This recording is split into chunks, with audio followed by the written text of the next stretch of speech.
May 8th, 1945. Germany surrenders. The world celebrates. But across occupied Europe, in cellars and camps and interrogation rooms, evidence sits in plain view.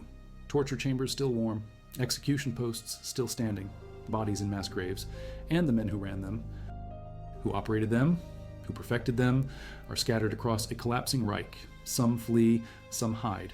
Some walk into Allied custody thinking the worst is over. They are wrong. The Gestapo built an empire of terror from 1933 to 1945. Secret police, torture specialists, executioners in civilian suits. They perfected interrogation through pain, ran work camps where prisoners died by the thousands, coordinated deportations to death camps, shot children, hanged resistance fighters, and when the Allies rolled into Berlin, Hamburg, Munich, these men tried to vanish, but the evidence remained.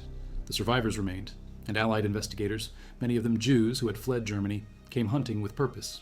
If you value documented World War II prosecution history like this, subscribe. It is the best way to support our work. Also, comment from which city you're hearing this from.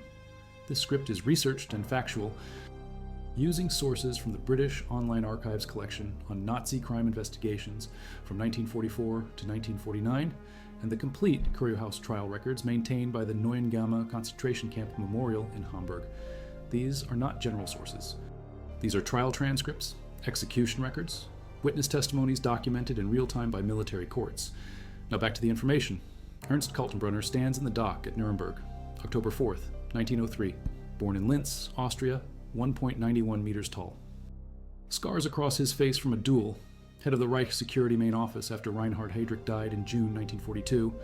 That office controlled the Gestapo, the criminal police, the security service. When you controlled that office, you controlled the machinery of the Holocaust. Kaltenbrunner signed deportation orders, approved interrogation methods, oversaw the execution of prisoners in concentration camps. He was the highest-ranking SS officer to face trial at Nuremberg. Heinrich Himmler killed himself with cyanide in May 1945 before capture. Kaltenbrunner did not get that chance. The trial begins November 20th, 1945. 21 defendants, 12 subsequent trials follow, 199 defendants total, 161 convicted, 37 sentenced to death. But Kaltenbrunner's case is different. He tries everything, claims ignorance, says he brought the final solution to an end. The evidence destroys him, documents with his signature, testimony from camp survivors, orders he issued. On October 1st, 1946, the verdict arrives. Guilty of war crimes, guilty of crimes against humanity, death by hanging. October 16th, 1946, early morning, Nuremberg execution chamber. 10 men die that day. Hans Frank, governor of occupied Poland, Wilhelm Frick, Reich Interior Minister, Alfred Jodl, Wehrmacht General, Ernst Kaltenbrunner, Gestapo Chief, Wilhelm Keitel, Chief of Wehrmacht High Command, Joachim von Ribbentrop, Foreign Minister, Alfred Rosenberg, Nazi ideologue, Fritz Sauckel, slave labor organizer, Arthur Seyss-Inquart, governor of occupied Netherlands, Julius Streicher, publisher of anti-Semitic propaganda. They hang them one by one. The bodies are photographed, then cremated. The ashes scattered in the Isar River so no shrine can be built. Hermann Goering was supposed to hang that morning. He swallowed cyanide the night before. 1:40 a.m., Kaltenbrunner walks to the gallows. His last words, Germany, good luck. But Nuremberg was just the beginning. The big names got the headlines. The torturers below them got British military courts, American tribunals, French justice, and those courts worked fast. Within months, investigators fanned across Germany hunting Gestapo officers, SS guards, camp commandants, interrogators. They found them in POW camps, internment facilities, some hiding on farms. The central registry of war criminals maintained by the Western Allies grows to 58,000 names by war's end. 58,000. The investigators cross-reference names with survivor testimony, camp records, execution orders. They build cases, then they bring charges. Hamburg. The Currierhaus building on Rothenbaum Chaussee, built 1911 as a teachers' assembly hall. Survived Allied bombing intact. October 17th, 1945, the first trial begins here. But this is not about concentration camps yet. This is about submarine warfare. Lieutenant Heinz Eck, commander of U-852, sank the Greek freighter Peleus in the South Atlantic, March 13th, 1944. Survivors cling to wreckage and life rafts. Eck gives the order, fire on them. Machine guns, hand grenades, hours of shooting. 3 men survive out of the entire crew. International law protects shipwrecked sailors. Killing them is a war crime. The court has 3 British officers, 2 British Navy, 2 Greek Navy. Eck gets death. 2 officers who executed the order get death. 2 others get prison terms. This sets the tone. British military justice will be thorough. September 17th, 1945. Lüneburg, not Hamburg, but the same system. The first concentration camp trial. Bergen-Belsen. British troops liberated it in April. Found 44 SS men and women still there.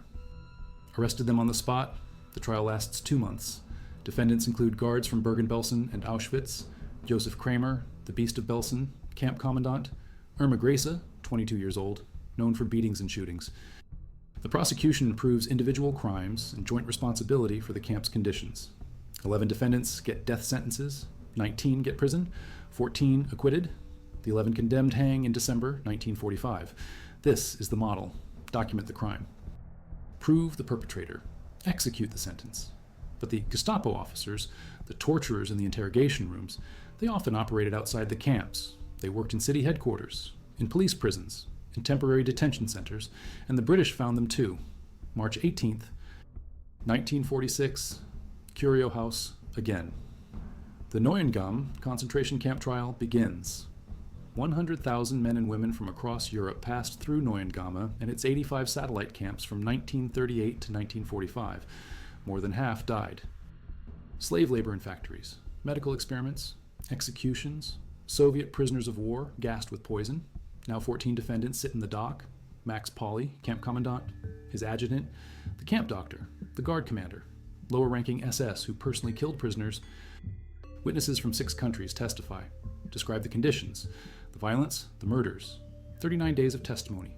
May 3rd, 1946, the verdict, 11 death sentences, 3 prison terms. October 8th, 1946, Hamelin prison. The 11 condemned from Neuengamme hanged, Max Pauli among them. Albert Pierrepoint, Britain's chief executioner, carries out many of these sentences. He hangs 146 men and 10 women for war crimes at Hamelin between December 1945 and 1949. 64 of them for murdering Allied airmen and prisoners of war. The British choose Hamelin as the central execution site, keep it organized, keep it documented, keep it moving. Now the trials expand. The British conduct 188 military trials at the Curio House between 1945 and 1949, 504 defendants, concentration camp guards, Gestapo officers, Wehrmacht members who killed prisoners, civilian collaborators. The trials are systematic. Each focuses on specific crimes at specific locations. No sweeping justice. Each defendant gets named charges, evidence, witnesses, defense counsel, then judgment. April 20th, 1945, the final days before surrender. Bullenhuser Dam School in Hamburg, used as a Neuengamme satellite camp. That night, SS men hanged 20 Jewish children in the basement. Medical experiment subjects for Dr. Kurt Heismeyer also kill 4 camp prisoners who cared for the children, and at least 24 Soviet prisoners. The children are hung with nooses. One by one, the SS flee. The evidence stays. 3 defendants in the main Neuengamme trial get death sentences for this. Then another trial follows in July 1946. 3 more defendants. Johann Fromm admits in court he put the nooses around the children's necks. 2 death sentences, 1 prison term. The Gestapo operated torture centers in every major German city. Hamburg had the Fuhlsbüttel police prison, established 1933 inside regular prison buildings. Renamed police prison in 1936. Gestapo ran interrogations there. Beatings, electric shocks, water torture, mock executions, then real executions. July 2nd to August 27th, 1947, 3 trials run at the Curio House for Fuhlsbüttel crimes. Defendants include Georg Henning, Graf von Bassewitz-Behr, higher SS and police leader, Wilhelm Tessmann, camp commandant, Hans Stange, his deputy, 22 guards in the 3rd trial. Charges: shooting Russian forced laborers, torturing foreign prisoners. Executions during an evacuation march to Kiel in April 1945. The court issues death sentences for Tessmann and 2 guards, prison terms for others. Bassewitz-Behr gets acquitted on lack of evidence despite witness testimony against him. December 5th, 1946. The world watches. Curio House hosts the first trial for Ravensbrück, the main Nazi women's concentration camp. 120,000 women and children from 30 countries imprisoned there from 1936 to 1945. 20,000 men in the adjacent camp. 25,000 women and children dead, 2,500 men dead. 16 defendants now face charges. 9 men, 7 women. Johann Schwarzhuber, camp commander, Heinrich Peters, guard commander, Dr. Gerhard Schiedlowski, SS garrison physician, Ludwig Ramdor, interrogation office head, 3 female guards, 3 female prisoner functionaries, senior nurse. The evidence is systematic: medical experiments on prisoners, sterilizations, selections for execution, killing of newborns. In the camp's final months, mass murder by gas chamber, by injection, by deliberate starvation. Witnesses testify about Ramdor's interrogation methods. He used a leather whip, a wooden club. Prisoners called his room the bunker. Some never left. February 4th, 1947. The verdict: 11 death sentences, 4 prison terms. 1 defendant died before sentencing. The 11 condemned hang in May 1947 at Hameln, Johann Schwarzhuber among them. The female guards hang alongside the men, equality in execution. But Ravensbrück trials continue. 5 more follow through, 1948. 22 more defendants. The Uckermark case is particularly brutal. Uckermark started as a youth protective custody camp for German girls in 1942. 1,200 girls imprisoned. Then, in January 1945, part of it becomes a death camp for Ravensbrück prisoners, too weak to work. 5,000 murdered, no food, no medical care, injections of poison, sleep-inducing drugs, selections to the gas chamber. April 1948 trial. Lotte Toberens, camp leader, Johanna Brach, deputy. Ruth Closius, death camp leader, 2 guards. The court cannot prosecute crimes against German citizens, so Toberens and Brach walk. Crimes against German girls don't count under British military law. Only Allied citizens matter. But Closius ran the death camp section where foreign prisoners died. Death sentence. 2 guards get prison. The sentence for Closius is carried out. The Gestapo work education camps spread across occupied Europe. Arbeitserziehungslager, 200 camps, 500,000 prisoners. These are not concentration camps officially. These are disciplinary facilities for foreign forced laborers, workers who tried to escape, workers accused of sabotage, workers who complained. The Gestapo ran them all. Nordmark work education camp near Kiel, 5,000 prisoners, at least 578 dead. October 1947 to June 1948, 4 trials at Curio House, 24 camp personnel, 6 not even German, 2 death sentences, 15 prison terms, Wilhelmsburg camp in Hamburg. Gestapo established it. 5,000 prisoners, 400 women, forced labor at Hamburg Harbor, 170 dead from violence, more in air raids, May 21st to June 28th, 1948. 15 defendants, the director of Hamburg Gestapo headquarters, 2 camp commandants, deputies, guards, paramedic, female camp elder who collaborated, charges, torture, starvation, catastrophic conditions, execution of 2 prisoners by gunfire, 2 death sentences, 10 prison terms, but the executions never happen. By the mid-1950s, all convicted are released. Early release. Clemency. The Cold War changes priorities. September 1945. British investigators arrest Dr. Bruno Tesch, CEO of Tesch and Stabenow in Hamburg, pesticide company. They produce Zyklon B, hydrogen cyanide gas, used for fumigating ships and warehouses, also used by SS to kill over 1 million people in Auschwitz and other camps. An employee reports Tesch to British authorities, says Tesch knew the SS used his product for murder.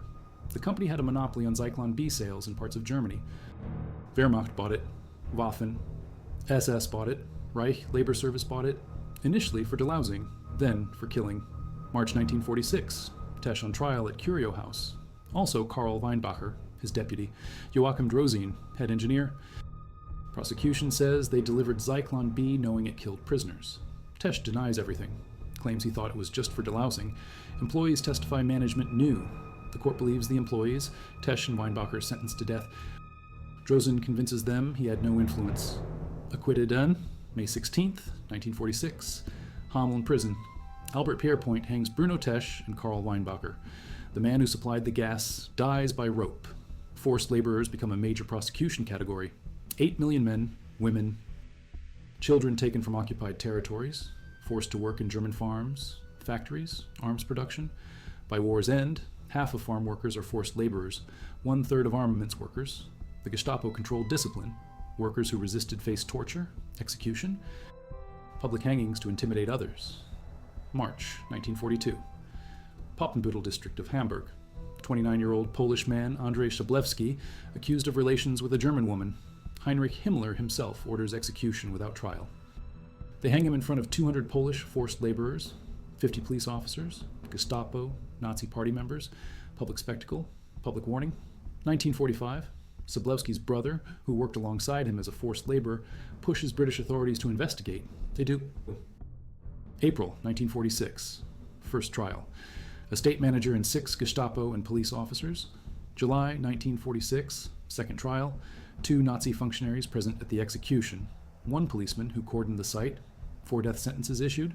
2 carried out. 6 prison terms. The policeman is the only acquittal. Justice for a forced laborer killed for the crime of being Polish. But forced laborers also died in other ways. Children born to female Eastern European forced laborers could not be kept by their mothers. Germany needed the women working constantly. 400 children's homes established. Minimal food, no hygiene, no care. Babies died. Leffitt's home in Luschau-Dannenberg County. At least 9 children aged 3 to 12 months dead. March 1948 trial. Minna Grunitz, home director. Magdalene Makel, her superior. Charged with letting civilians starve and mistreating them. Witnesses confirm horrible conditions. But the court decides it cannot be proven beyond doubt that children died directly from neglect. Grunitz gets 6 months prison. Makel acquitted. Light sentences for dead babies. March 1945, Germany collapsing, Burgholz. Gestapo and criminal police shoot 30 Soviet forced laborers. The victims had been arrested for looting in Wuppertal, then tortured during interrogation at police headquarters, then executed, January 22nd. 1948, British military court in Hamburg. 6 officers involved get death sentences. 8 get prison. Death sentences not carried out. Everyone free before 1955.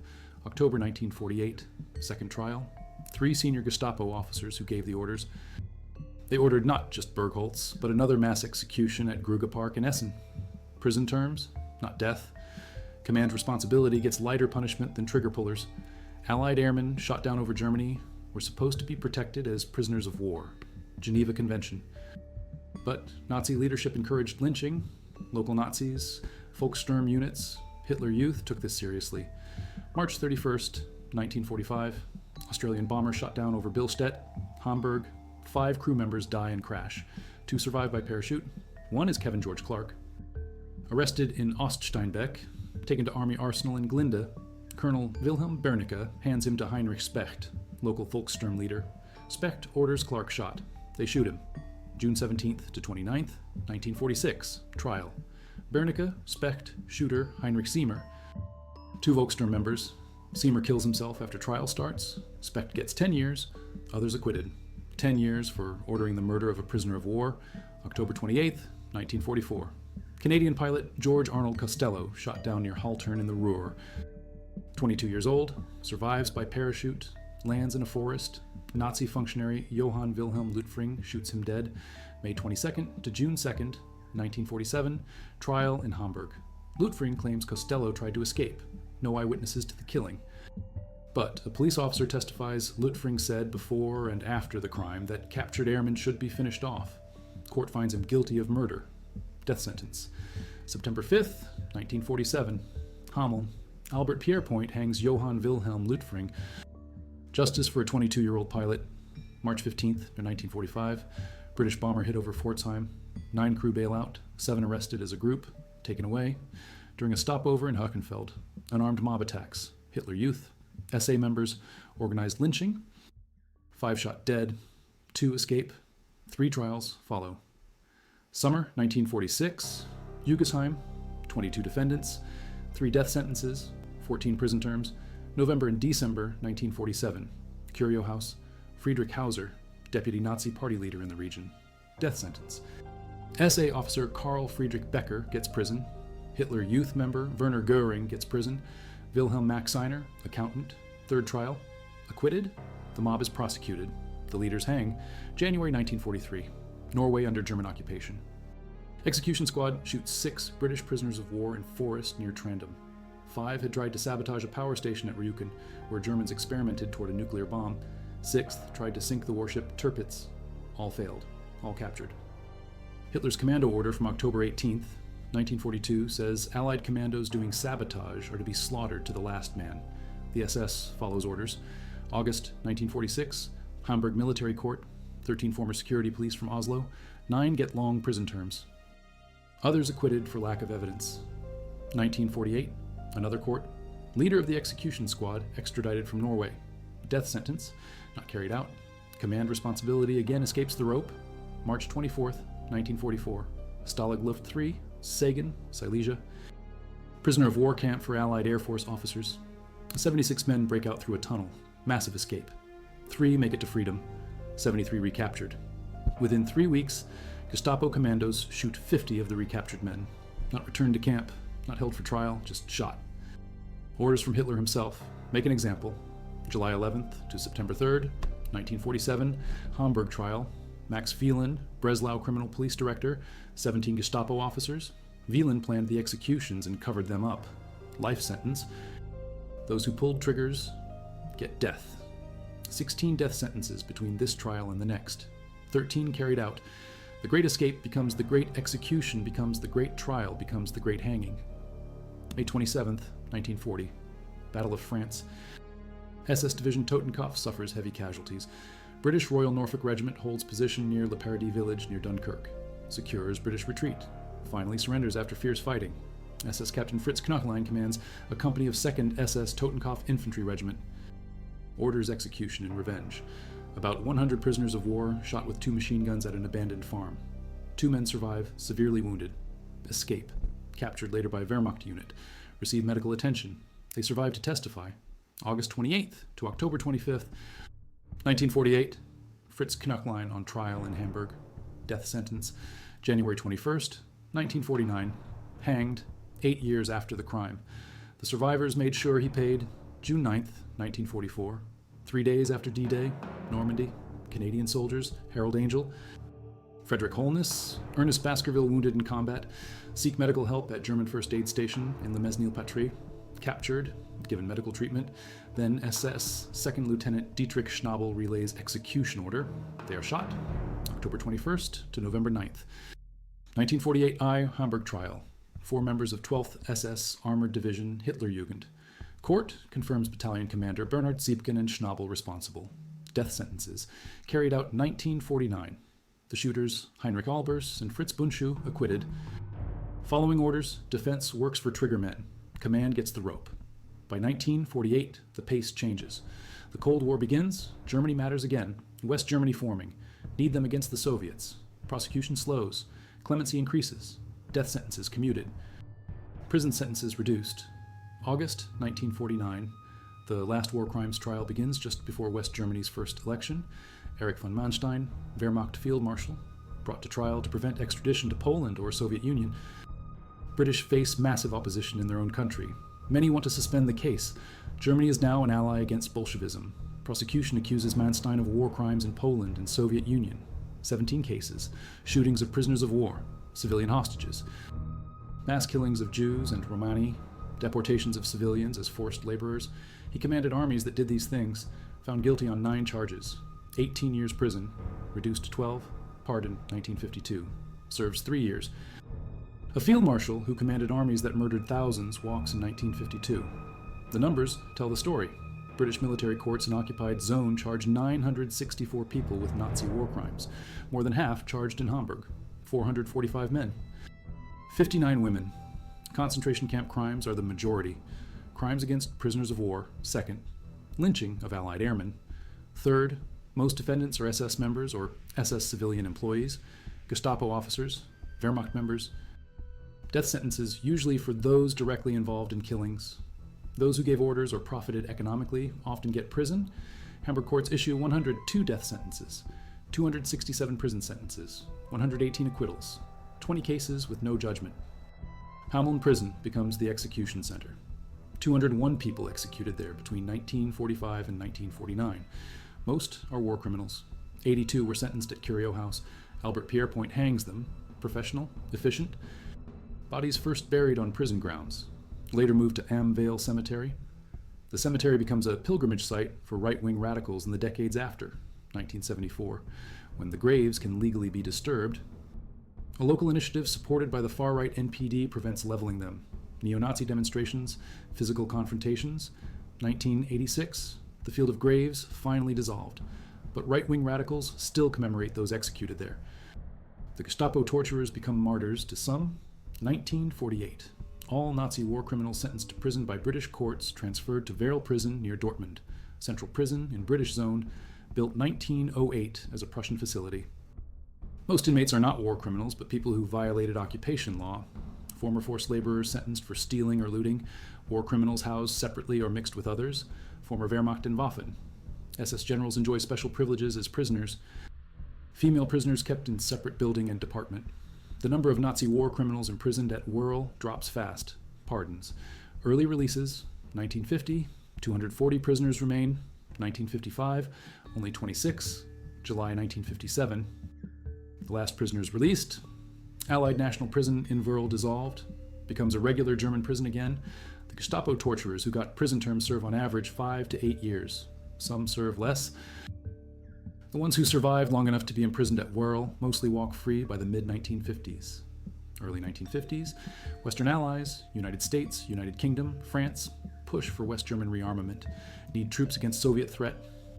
Former Wehrmacht representatives and the coalition government of CDU, CSU, FDP, DP make demands. Release the war criminals as a condition for defense contribution. They call the trials victor's justice, call the prisoners war convicts, not war criminals. Large part of German society, including churches, shows solidarity with the prisoners. The Western Allies comply. Mixed pardoning boards organized, including Germans. Result, all prisoners released from Western Allied prisons by 1958. Only those sentenced at Nuremberg main trial and Spandau prison remain imprisoned because Soviet Union vetoes early release. 1954, West German Parliament passes the POW Compensation Act, meant to support German prisoners of war still in captivity after 1946. Germans convicted by German courts after May 8th, 1945 are excluded from benefits, but Germans convicted by the Allies qualify. Prisoners released from Werl receive compensation if they are German citizens and were imprisoned by a foreign power because of military or military-like service. This covers convicted SS members, convicted Wehrmacht members. Condition: submission of a clearance certificate from the German Central Legal Aid Agency. These certificates issued almost without exception. The Gestapo torturers who serve time get paid for their imprisonment, compensated for war crimes. Convictions: the irony is absolute. Wilhelm Leers. Locksmith, German prisoner at Neuengamme concentration camp. Camp Elder at Osnabrück satellite camp. Capo in several work details. Guarded fellow prisoners for the SS, pushed them to work harder. Former prisoners say he was a notorious sadist and thug. August 22nd and 23rd. 1946, trial for killing and mistreating prisoners. 3 former prisoners testify he severely beat others. At least 2 victims died from his beatings. Court sentences him to death. Sentence later changed to 20 years prison. Released early 1954. Dies in Cologne, 1979. A prisoner who became a torturer serves 8 years. Walks free. Lives another 25 years. The pattern repeats. Almost all prisoners from Belsen trials released early. Last prisoner released 1955. Neuengamme satellite camp trials. 53 men, 19 women charged. Multiple death sentences, multiple prison terms. By mid-1950s, prisoners released. The work education camp guards at Nordmark. 2 death sentences, 15 prison terms, death sentences not carried out. All convicted released by mid-1950s. Wilhelmsburg camp, 2 death sentences, 10 prison terms, executions never happen. All released by mid-1950s. Fuhlsbüttel police prison trials, death sentences for Commandant Tessmann and guards. Prison terms for Deputy Stange and others. By the time West Germany forms, priorities shift. These men become inconvenient reminders of a past the new Germany wants to forget. The shift in prosecution is stark. First 4 years after war, British military courts in Hamburg sentenced 366 people to death or prison for Nazi crimes. Compared to West and East Germany prosecution in following decades, Allied effort is impressive. But West Germany firmly refuses to pass special criminal law modeled after Allies to punish Nazi crimes. Allied innovations not adopted in West German criminal legislation. No consistent prosecution of Nazi crimes in West Germany for decades. Countless proceedings stayed. Courts issue extremely mild sentences. The men who tortured in Gestapo headquarters, who ran work camps, who executed prisoners, mostly escaped German justice entirely. Those who face German courts often walk with suspended sentences or short terms. Hamburg Gestapo headquarters director tried at Wilhelmsburg camp trial. Prison term, released mid-1950s. Georg Henning, Graf von Bassewitz-Behr, higher SS and police leader, acquitted at Fuhlsbüttel trial despite witness testimony. walks free. 3 senior Gestapo officers who ordered Bergholz's massacre get prison terms in October 1948, all released before 1955. Max Wieland, who planned the Stalag Luft 3 executions and covered them up, gets life sentence, released before he serves life. Johannes Hassebrook, Gross Rosenkamp commandant, death sentence changed to life imprisonment, released 1954, serves 6 years. Erich von Manstein, field marshal whose armies murdered thousands, serves 3 years of 18-year sentence. The female guards face the rope more often than male officers who gave orders. Ravensbrück first trial, 11 death sentences, 11 executed in May 1947. Female guards hang, male commandants hang, but subsequent Ravensbrück trials show the shift. 8 death sentences, 10 prison sentences, 4 acquittals, some death sentences carried out, others commuted. Ruth Closius, Uckermark death camp leader, gets death sentence April 1948, executed, but by late 1948, executions become rare. Courts still convict, still sentence. But confirmation from British Commander-in-Chief required for executions becomes a bottleneck. More sentences commuted, more early releases. The Gestapo interrogators, the ones who perfected torture techniques, who broke prisoners with systematic pain, many never faced trial at all. British prosecution focuses on what can be proven with witnesses and documents. Concentration camp crimes are easy. Massive survivors, physical evidence, execution records, but individual Gestapo interrogation sessions in city headquarters often leave fewer witnesses. The victims died or were deported. The documentation was destroyed. The interrogators claim they just asked questions. No proof of torture, no scars on living witnesses, no medical records. They walk. Ludwig Ramdor, head of Ravensbrück interrogation office, used leather whip, wooden club. Prisoners called his room the bunker. First Ravensbrück trial, December 1946. Death sentence. Hanged, May 1947. But how many interrogators like Ramdor operated in Gestapo headquarters across Germany and never faced charges? Hundreds, thousands. They melt into post-war Germany. New names, new jobs. Former Gestapo officers become police officers in West German forces, become civil servants, become businessmen. The skills transfer. The brutality remains hidden. The contrast with other Allied zones is revealing. Soviet zone prosecutions are harsher. Death sentences executed without hesitation, no early releases. American zone runs Dachau trials, 426 cases, thousands prosecuted. But Americans also shift focus by late 1940s. French zone prosecutes in French courts. Death sentences, life terms. But again, by early 1950s, releases accelerate. The pattern is consistent. Initial justice, then pragmatism, then forgetting. British war crimes. Investigation teams that hunted Gestapo officers were often staffed by Jewish émigrés from Germany. They fled in the 1930s, returned in British uniform, tracked down their former persecutors. These investigators had personal stakes. Family murdered. Friends disappeared. They knew the system, spoke the language, understood the bureaucracy. They built cases with precision, found witnesses, matched names to crimes, cross-referenced camp records with survivor testimony. Without them, hundreds of Gestapo officers walk free from POW camps. Instead, these investigators pulled them out, documented their crimes, put them in the dock. John de Cunha, law student, 23 years old, war injury assigned him to War Crimes Group, works on Ravensbrück investigations, assists prosecutor Stephen Malcolm Stewart at main trial, previously part of British delegation at Nuremberg, later becomes lawyer and circuit judge in UK. When he dies 2006, they find an album he made, photographs from Maine Ravensbrück trial, likely assembled from press photos in 1947. Below pictures he wrote information about British court members, defendants, names, their sentences, pages now in National Archives UK. He kept this album for 59 years. The faces of the condemned, the faces of justice, personal record of history. But many Gestapo officers never got photographed for trial albums, never sat in a dock, never heard a sentence. The Central Registry of War Criminals had 58,000 names. British military courts in Hamburg tried 504 defendants. American courts across Germany tried thousands more. French courts, hundreds. Soviet courts, thousands. Even combined, the total prosecuted is a fraction of 58,000. The rest vanish into civilian life. Some die in the final battles. Some successfully hide. Many simply are not pursued. Limited resources. Limited time. Priorities shift. The hunt winds down. Adolf Eichmann is the exception that proves the rule. Lieutenant Colonel in SS, head of Department 4, B4 of the Reich Security Main Office. the department that organized deportations of Jews to death camps, escaped Allied custody. May 1946. Lived in Germany under false name. 1950. Fled to Argentina. Lived there under the name Ricardo Clement. May 1960. Israeli Mossad agents capture him in Buenos Aires. Take him to Israel. Trial begins April 1961. Testimonies from Holocaust survivors. Documentary evidence of deportation orders with his signature. December 1961.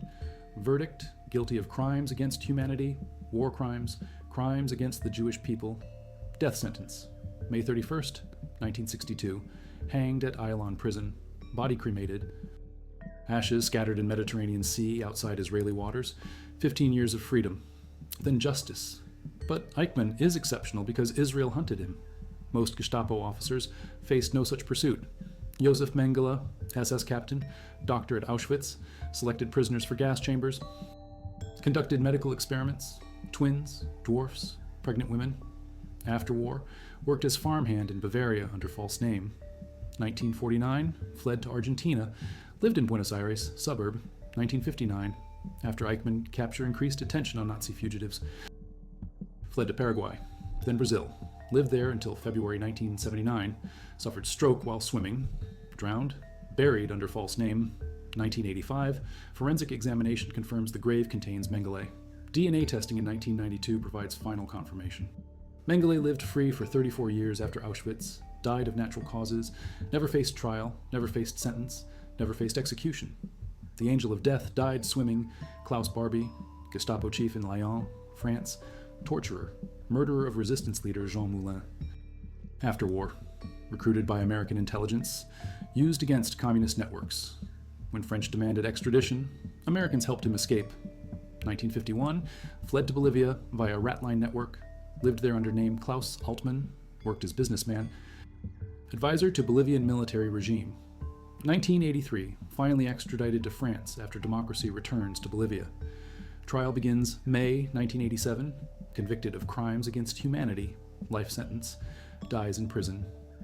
September 1991, 42 years of freedom. 4 years imprisoned. Alois Brunner, assistant to Eichmann, organized deportations from Austria, Greece, France, Slovakia. Deported over 100,000 Jews to death camps. After war, recruited by West German intelligence, then fled to Syria, 1954. Syrian government protected him. Lived in Damascus. Interviews in 1980s show no remorse. Says Jews deserve to die. Lost an eye to letter bomb from Israeli agents. Lost fingers to another letter bomb. Final confirmed sighting 2001. Reportedly died 2010. Never faced trial. Never convicted. Never imprisoned. Died in hiding at 98 years old. The pattern is clear.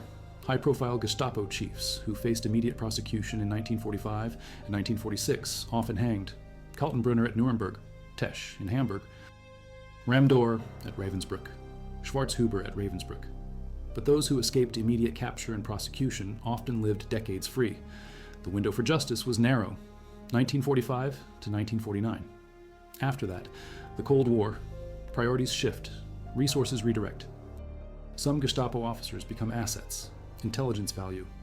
Information on communist networks, Soviet operations, Eastern Europe. The Americans recruit them, the British recruit them, the French recruit them, West German intelligence recruits them, from war criminals to cold warriors. Reinhard Gehlen, Wehrmacht, Major General, head of foreign armies, East, intelligence on Soviet Union, surrendered to Americans. May 1945, with microfilms of intelligence archives, Americans give him organization to run. Gehlen Organization becomes foundation of West German Intelligence Service, BND. Gehlen recruits former SS officers, former Gestapo officers, former Wehrmacht intelligence. These men have expertise, have contacts, have knowledge. Their Nazi past becomes acceptable cost.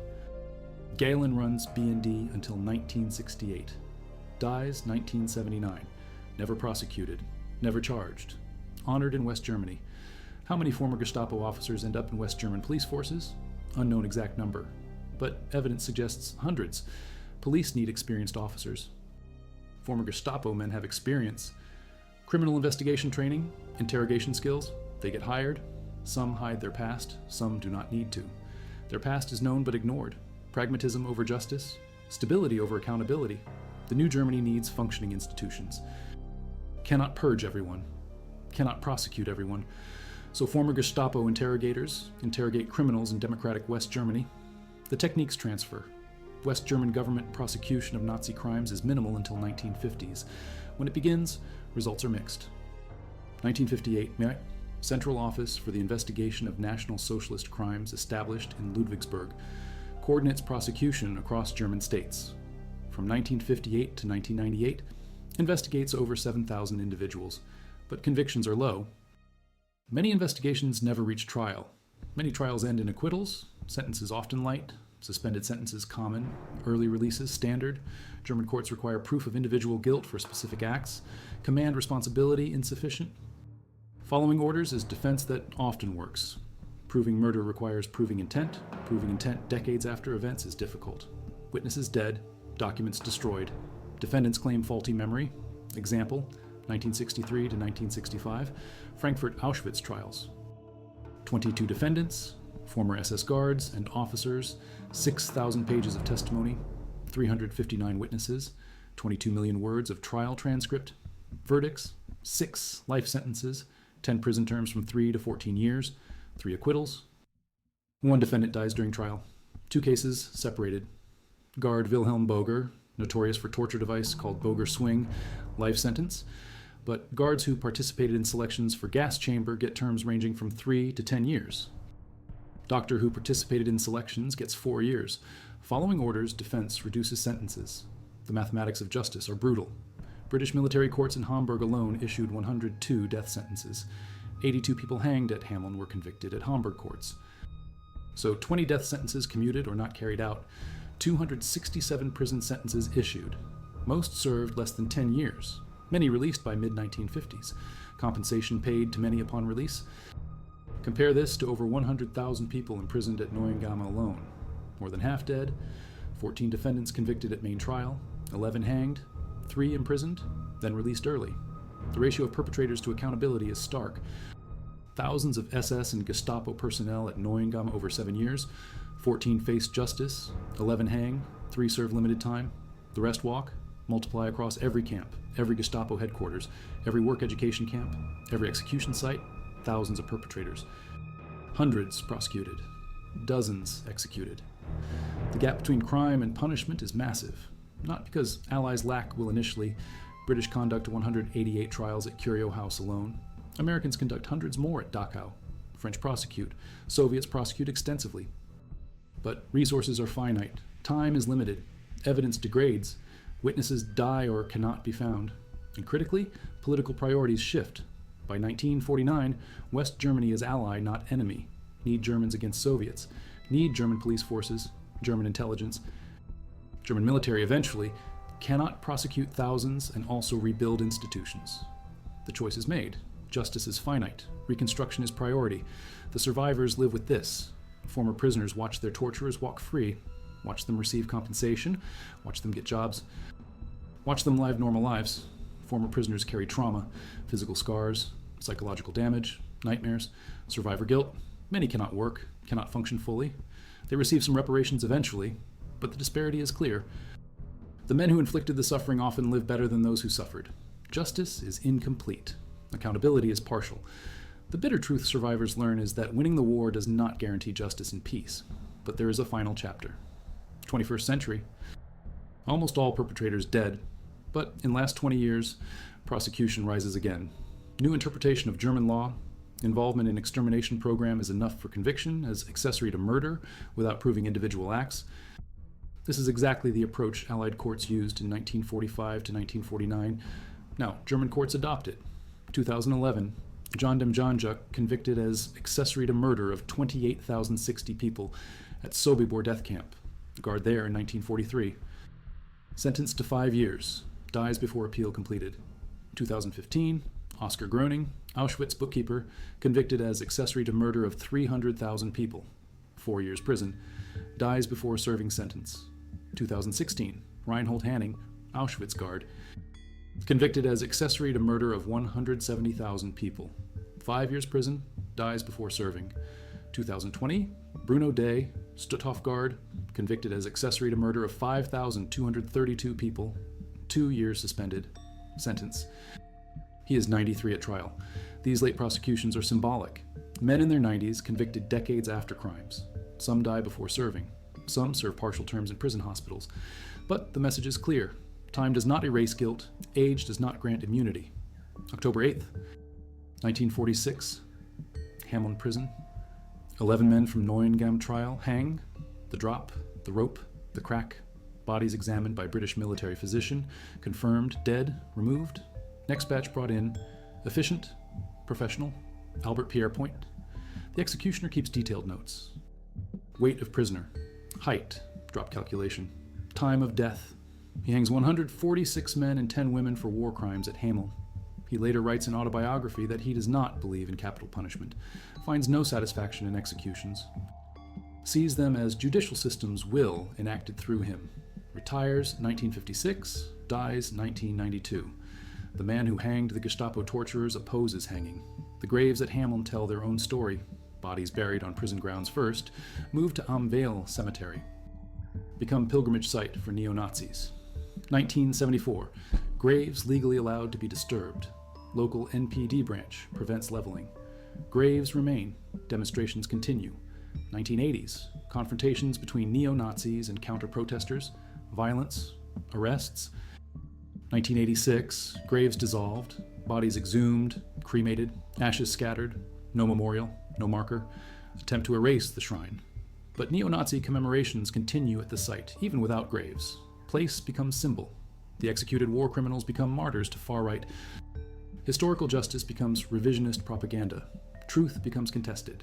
The British hanged war criminals becomes allies. Executed innocent soldiers becomes victors. Justice becomes allied terror. The inversion is complete in some narratives, but the trial transcripts remain. 504 defendants at Hamburg Curio House. Names recorded, charges documented, evidence presented, witnesses testified, verdicts issued, sentences carried out or commuted. The documentation is extensive. National Archives, UK, holds the records. Neuengamme Memorial maintains the archive. Researchers can access trial transcripts, execution records, witness testimonies, defendant statements, court proceedings. The facts are preserved. The crimes are documented. The accountability, however limited, is recorded. When neo-Nazis claim innocence, the transcripts refute them. When revisionists claim victors' justice, the evidence speaks. When deniers claim exaggeration, the witness testimonies remain. The documentation is the answer to denial. 2025, 80 years after war's end. Almost no perpetrators remain alive. The last prosecutions wind down. Bruno Day may be among the final convicted. Age makes prosecution almost impossible now. The window is closed, but the question remains, did the Gestapo torturers face justice? Partial answer. Some did. Ernst Kaltenbrunner hanged Nuremberg 1946. Bruno Tesch hanged Hameln 1946. Johann Schwarzhuber hanged Hameln 1947. Ludwig Ramdor hanged Hameln 1947. Fritz Knöchlein hanged Hameln 1949. Johann Wilhelm Lutfring hanged Hameln 1947. Many more, 102 death sentences at Hamburg alone, 82 executed, but thousands escaped, hundreds recruited for intelligence, thousands melted into civilian life, hundreds served short sentences, then walked. The brutal fate was selective. Some torturers hanged, some imprisoned briefly, some compensated, some recruited, some never charged. The justice was real but incomplete. The accountability was genuine but limited. The reckoning happened but did not reach all. The final reveal sits in a document from 1954, the POW Compensation Act.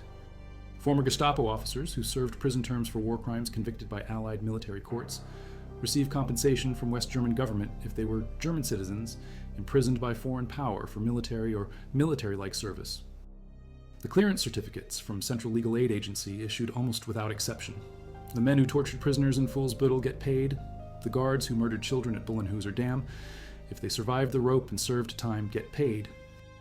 The Gestapo officers who executed forced laborers, if they got prison, not death, get paid. The final twist, the final insult, justice interrupted by Cold War pragmatism, accountability undercut by institutional need, and the torturers compensated for their imprisonment. That is the brutal fate, not universal punishment, but selective justice. And for many, no justice at all, just compensation.